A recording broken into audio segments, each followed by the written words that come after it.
Fin de l'activité sur Ethereum. Le burn de ETH atteint son plus bas historique. La blockchain Ethereum n'est pas en grande forme. Il connaît une baisse significative de son activité on-chain, entraînant une diminution record du volume d'ETH brûlé quotidiennement. Une tendance qui soulève des questions sur l'évolution de l'offre d'ETH et surtout l'impact potentiel sur le cours de la crypto-monnaie.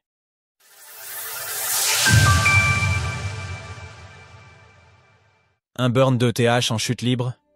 Depuis son introduction en août 2021 par la mise à jour EIP 1559, le mécanisme de burn d'ETH vise à réduire l'inflation des tokens.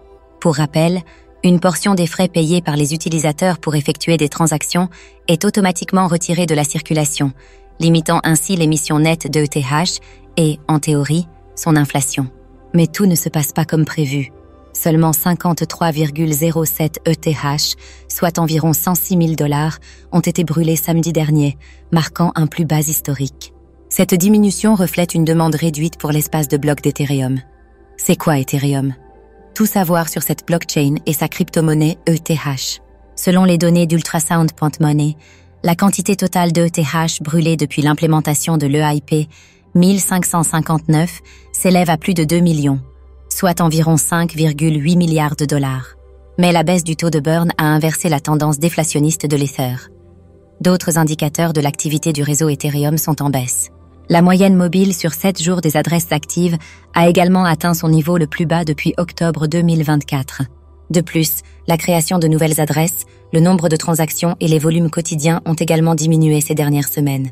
Impact sur l'offre et le prix de l'ETH. La baisse du taux de burn d'ETH a des implications directes sur l'offre en circulation.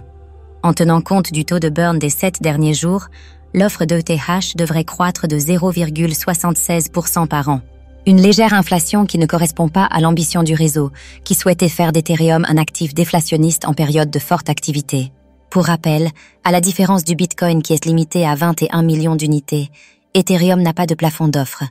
Actuellement, environ 120,18 millions d'ETH sont en circulation. Depuis la mise en place de l'EIP 1559 et la transition vers le Proof of Stake, le taux d'émission d'ETH a considérablement diminué. L'offre s'est stabilisée à 120 millions d'unités. Pour 2025, les analystes baissent leurs prédictions sur Ethereum de 60%. Si cette situation se prolonge, on pourrait craindre une baisse du prix de l'ETH, qui peine déjà à se stabiliser après une chute significative de plus de 55% par rapport à son sommet historique. En période de forte activité, un burn élevé réduit l'offre en circulation, créant une rareté qui peut soutenir voire participer à la hausse du prix de l'ETH. À l'inverse, une diminution du burn, combinée à une activité réseau en berne, peut entraîner une augmentation de l'offre et exercer une pression à la baisse sur le cours. Ultrasound Money. Retrouvez toutes les actualités crypto sur le site cryptost.fr.